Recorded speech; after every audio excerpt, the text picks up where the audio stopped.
Poquitos días antes de yo cumplir los 30 años, una noche como cualquier otra, me fui a dormir sin imaginarme que a las 5 de la mañana me iba a estar despertando con los ojos abiertos como si fuera un búho y una sensación de miedo indescriptible. Y además con 3 imágenes clavadas en mi cabeza. Una que venía a rastras del inconsciente y que me hacía recordar un hecho traumático de la infancia. Otra que me estaba haciendo recordar sobre un hecho de la actualidad en ese momento que me producía también descomunal temor.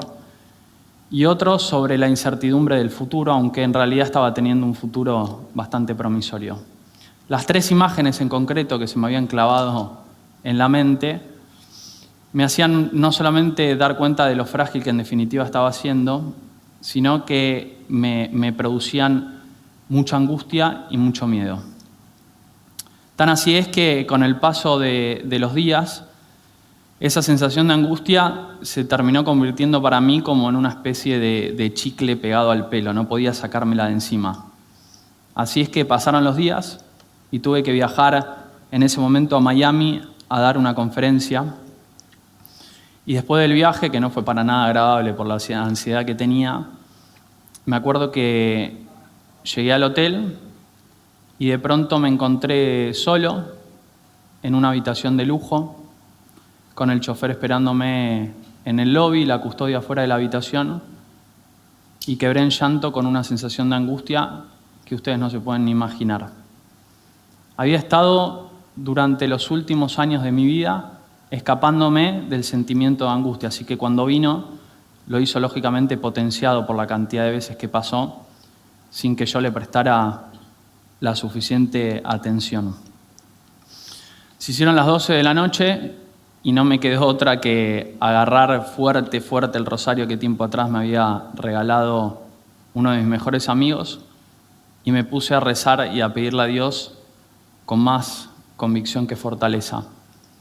Y alguien me debe haber escuchado, me imagino, porque por lo menos esa noche pude dormir sin inconvenientes, pero lo más increíble de todo es que a la mañana, apenas me despierto, me pasó algo poco habitual. En realidad poco habitual no agarrar el celular, ¿no? Porque creo que la mayoría de nosotros apenas nos despertamos estamos tanteando con los ojos cerrados a ver dónde dejamos el aparato.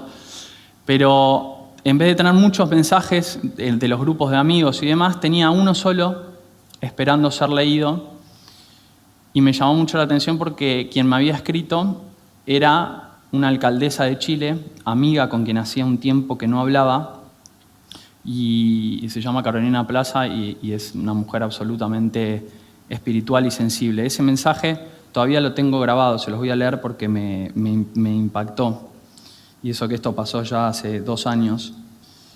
Carolina me escribía y me decía: Leandro, ¿cómo estás? Anoche soñé contigo, me venías a ver y me decías que no estabas bien. Recuerda que aquí tienes una amiga que espera que guíes a tu país y a muchos por un mundo mejor, no dudes de eso. Yo no soy esotérico ni nada por el estilo, pero después de la peor noche que había pasado en mi vida, recibir una cosa así, por lo menos me erizó la piel. Pasé de pronto de ser un comemundo en ese momento a sentir que el comido era yo. Es decir, había trabajado mucho por conseguir lo que había conseguido a tan poca edad, y cuando llegué a todo lo que me imaginé que era lo que estaba buscando, me di cuenta que en definitiva no me había salvado de encontrarme conmigo mismo. Es decir, ustedes imagínense que yo tenía menos de 30 años, viajaba mucho, trabajaba de lo que me gustaba. Económicamente no me estaba yendo mal, tampoco era Bill Gates, pero estaba bien. Salía, aunque no parezca, con chicas bastante lindas. Estaba en lo que, visto desde afuera, podía ser una situación excepcional.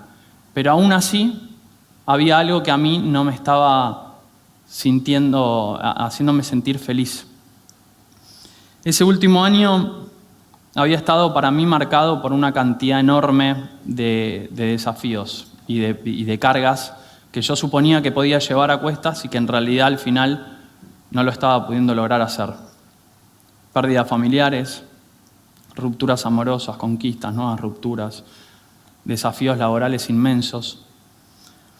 Y el miedo a perder lo conseguido en algún punto me hacía sentir como si fuera un malabarista amateur que con polémica de estrés intentaba mantener los afectos, el amor, el dinero, el trabajo en altura, tratando de que ninguno perdiera altura y terminara hecho trizas en el piso. Había, en definitiva, pasado el suficiente tiempo sin darme cuenta de que en realidad todas las fiestas que yo estaba haciendo no terminaban siendo divertidas porque no las estaba compartiendo. No me había dado cuenta que en realidad el enamoramiento está genial si lo lográs transformar en amor, si las caricias verbales te tocan el alma y no el ego, si los premios te hacen más humilde y si con las conquistas cuidas al otro. Volví a Buenos Aires y tuve que hacer lo que dice Carrel, rehacerme desde el sufrimiento, porque en definitiva el hombre es al mismo tiempo el mármol y el escultor, así que no hay otra forma de hacerlo. Me acuerdo que volví, me senté en la computadora y tenía tanto por decir, tantos sentimientos acumulados, que escribí una carta abierta a los jóvenes que en realidad no estaba haciendo una carta abierta a los jóvenes, sino estaba haciendo una carta dirigida hacia mí mismo. Me estaba hablando a mí mismo, nada más que hice pública esa carta y después se terminó viralizando. Pero en definitiva era una querella contra mí mismo. Estaba tratando de explicar o de explicarme qué era lo que en realidad yo pensaba de la vida después de todo lo vivido a los 30 años. Entre otras cosas, yo no suelo creer en aquellos que dan consejos de vida, estoy más bien lejos de eso. Yo creo en el poder de los ejemplos, no de los consejos.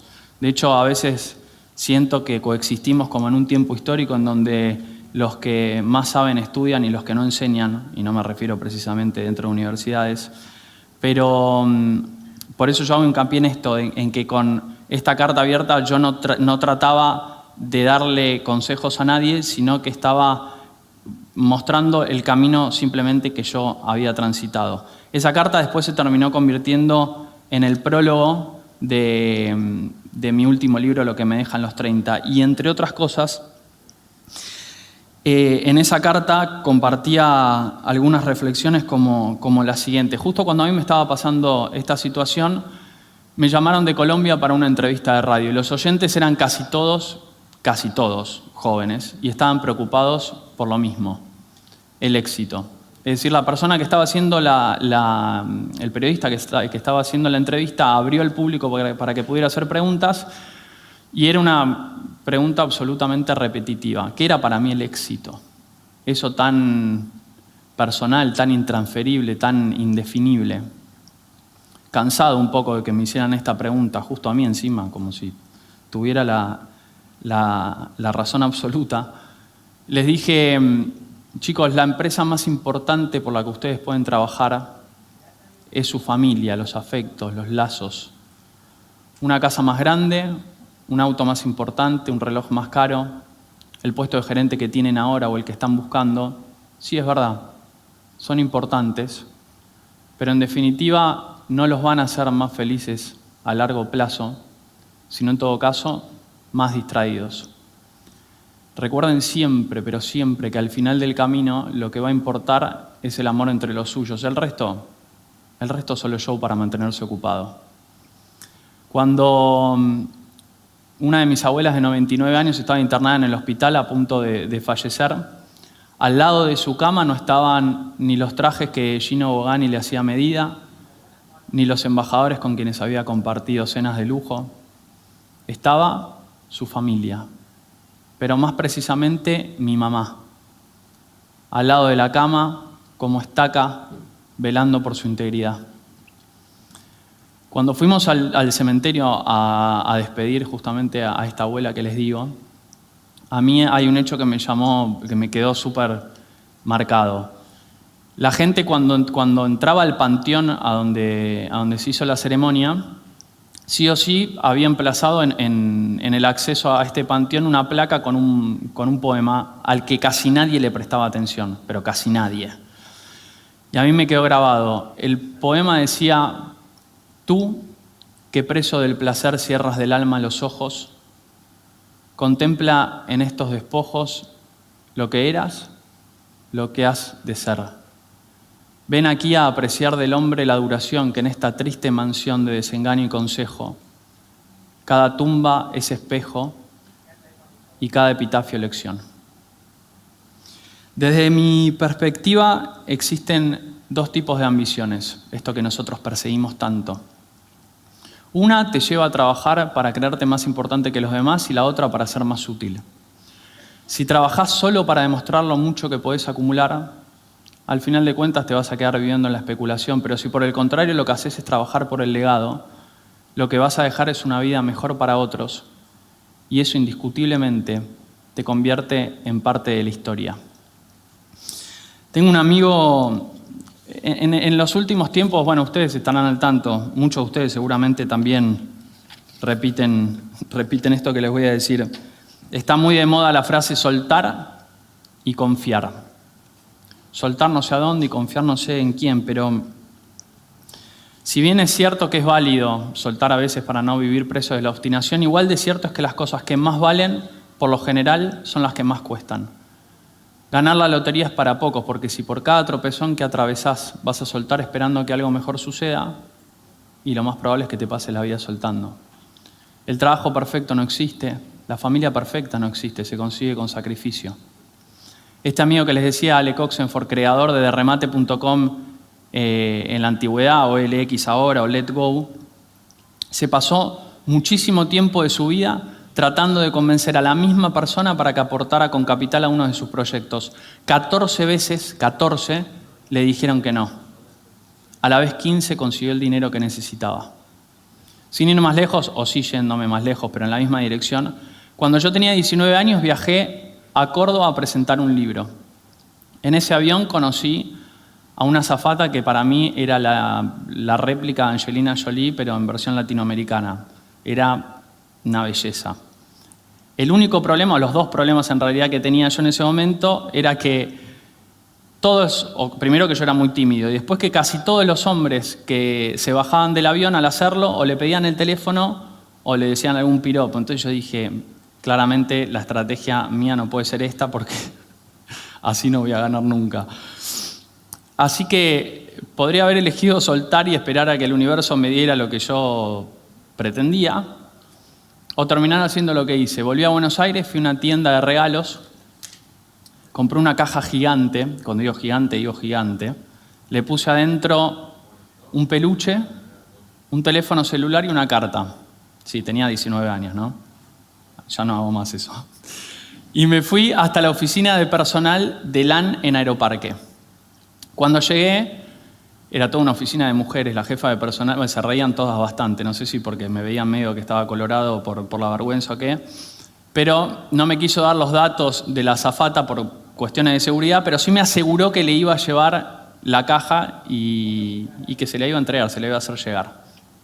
Me fui bastante contento, supongo, y a la semana recibí un mail de ella agradeciéndome. Estuve 4 años de novio. Y creo que hasta el momento fue una de las relaciones más sanas que tuve en mi vida. Ni Alec en lo profesional, ni yo en lo personal, salvando las distancias, soltamos nada. Por el contrario, nos abrazamos fuerte a nuestros sueños y luchamos con ingenio por ellos.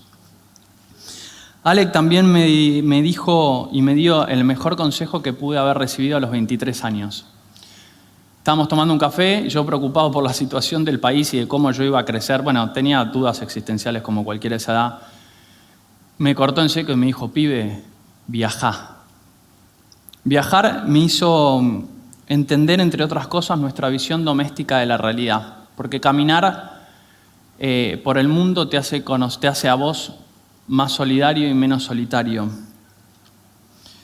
Conocer tantos sueños caminando por el mundo te hace realmente una persona mucho más profunda. Ahora el tema es que muchos jóvenes creen que yéndose a vivir a otro sitio van a conseguir la felicidad.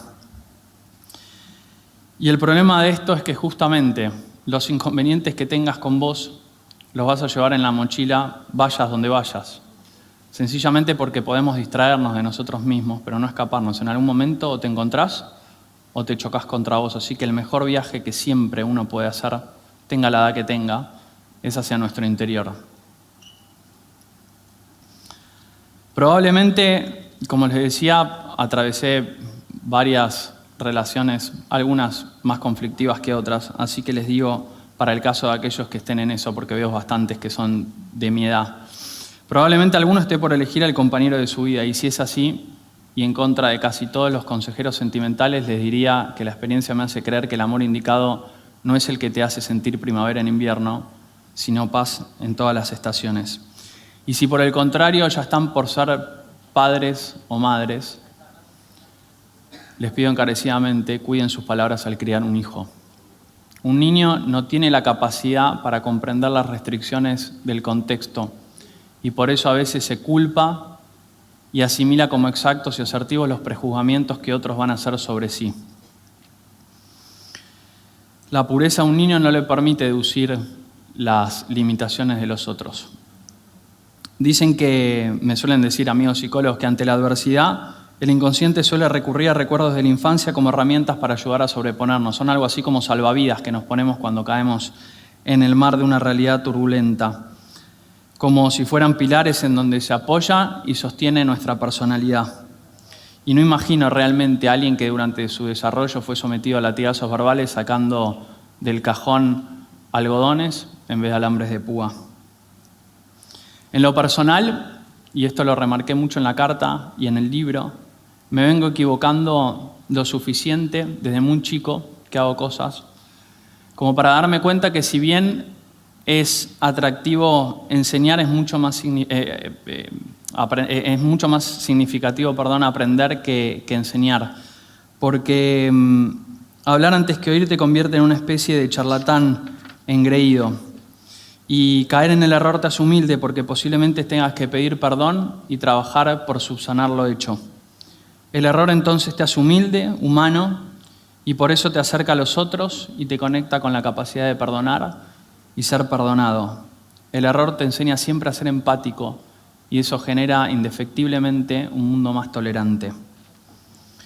Si a los 18 años, como me pasaba a mí, pensás como alguien de 50, lo más probable es que estés actuando como un retrógrado, pero si a los 50 seguís pensando como alguien de 18, lo más posible es que estés actuando como un idiota. Los jóvenes son idealistas y los idealistas son la columna vertebral del mundo, los que lo hacen andar, los que le dan sentido. De ahí la necesidad de que los adultos con su experiencia puedan trabajar junto a los jóvenes, porque si es de otra forma y lo hacen por separado, el joven se convierte en soberbio y el anciano seguramente en depresivo. Es paradójico ahora que está tan de moda el tema de la autoayuda. El otro día le decía a un amigo que es muy fanático de esto, el libro de autoayuda que posiblemente terminás de leer porque no soportás la angustia que te causa la crítica ajena, es el mismo que acaba de comprar la persona a la que recién ofendiste. Necesitamos colgar menos mandalas en la pared, prender menos saumerios armonizantes y poner más en práctica la frase de San Agustín, amar al errado y odiar el error. Cuando los japoneses reparan un objeto dañado, tienen una técnica que se llama kintsugi, que unen las partes donde se dañó el objeto con oro. Y hacen esto porque creen que cuando algo se dañó tiene una historia y por eso se vuelve mucho más bello. No solamente se llama kintsugi, también se llama, traducido, la belleza de las cicatrices. Gurúes contemporáneos te enseñan no que existen prójimos con dificultades, sino gente tóxica. Y partiendo de este concepto, lo importante en realidad va a pasar a ser tu habilidad para sacártelos de encima en vez de ayudarlos. Peligroso concepto, porque si todos creyeran lo mismo, el resultado es más intolerancia, una humanidad que camina rumbo a la soledad. Cuando me pasó lo que me pasó, me di cuenta que aceptar la tristeza es dentro de parámetros razonables, ¿no? Lógicamente, una virtud que posibilita el desarrollo. Nos ayuda a entender que gracias a su existencia podemos valorar la felicidad, nos confronta con ella haciéndola ver como un valor, un ideal al que perseguir.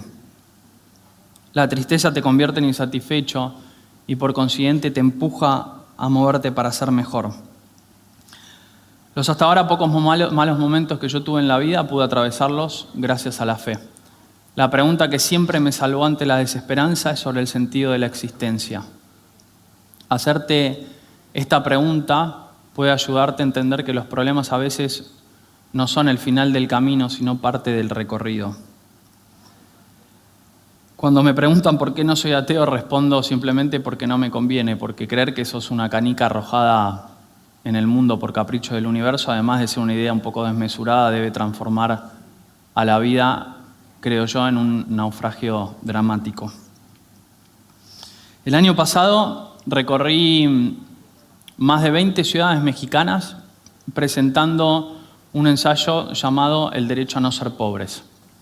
Me acuerdo que en esa oportunidad, en una de las presentaciones en una alcaldía, había, cuando terminé la presentación, una fila enorme de gente esperando para poder que yo les autografiara su ejemplar. En ese evento estaba el alcalde, su mujer, la reina de la belleza. No faltaba nadie, empresarios locales, todos impecablemente vestidos. Y entre medio de esa fila se asomaba un hombre con la ropa rota, sucia, el descalzo, como 3 meses sin bañarse, barba larga. Se acercó a mí y la custodia, que estaba como tomados por sorpresa, no sabían qué hacer. Este hombre me tocó el hombro y sacó una servilleta de entre sus bolsillos que había logrado conseguir pidiéndole a la gente que estaba ahí en el cóctel, y me dijo: ¿podrías dejarme una dedicatoria aquí? Te agradezco muchísimo por lo que haces. Me pateó el tablero de tal manera que ustedes no se imaginan. Desde ese momento todas mis certezas pasaron a convertirse en incertidumbres. Si se me hubiera parecido un genio en aquel momento, antes de este episodio, esa noche la cena no la hice en la alcaldía. Terminé cenando con este hombre. Y si hubiera sido antes de este periodo y se me hubiera parecido un genio y me hubiera preguntado qué deseo cumplirme, seguramente le hubiera dicho tener la capacidad de convencer a los inconvencibles. Increíble, ¿no? Después de esa noche, lo único que pretendo para los demás es que, y para mí también, lógicamente, es que su mirada pueda transmitir lo mismo que lo de este hombre. Si te falta todo menos paz, en realidad no te falta nada. Tiempo. Estén en donde estén, tengan la edad que tengan, dense tiempo, no corran tanto y hagan con él, de la vida, de su vida, un cuento que contar. Muchas gracias.